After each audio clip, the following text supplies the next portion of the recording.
Yeah, my name is Inga Moeck. I'm professor for Applied Geothermics and Geohydraulics at the University in Göttingen.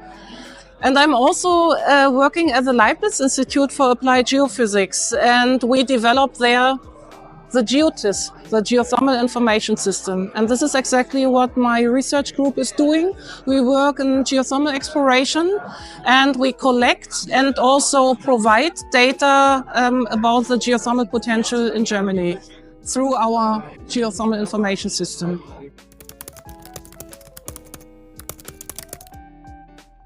Well, the GeoTIS or GeoTIS, it evolved actually 40 years ago.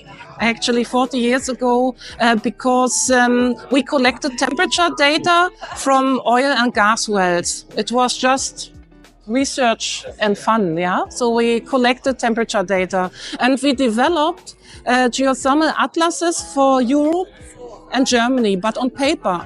And then 25 years ago, we had a change in thinking in Germany. We had the Renewable Energy Act, EEG was a law. And suddenly politics and society was interested in geothermal energy. And that was for us a starting point to say we will transform the geothermal atlas from paper to digital. And that was the start of GeoTIS. And we focused on deep geothermal energy because the request 25 years ago was actually electricity. Everybody looked to electricity and thought electricity makes our energy transition. But we are learning now that this is not the whole story.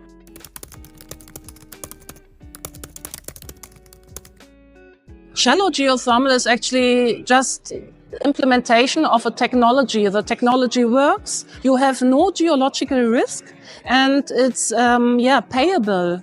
So a lot of municipalities, they don't have so much money to drill very deep wells.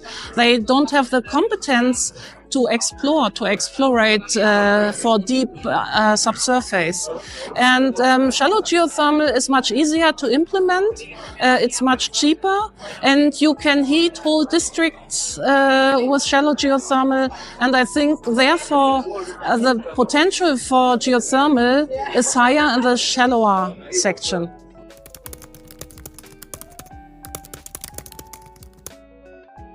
It has a huge impact because people start to think about geothermal energy and then they ask themselves, well, where do I get the data from?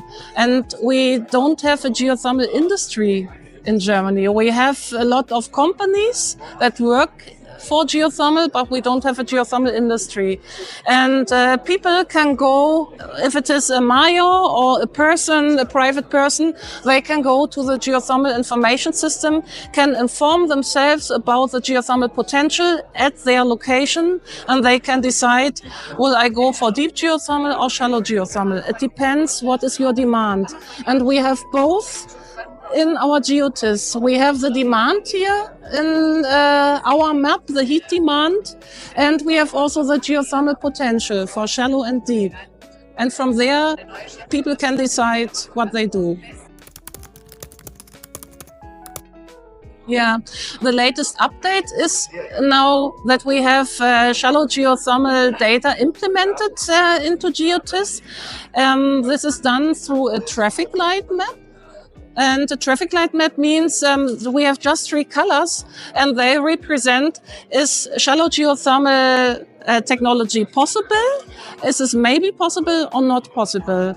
And everybody who is living in a green or yellow area, they can implement shallow geothermal. And we want to boost, to accelerate the technology by our traffic light maps.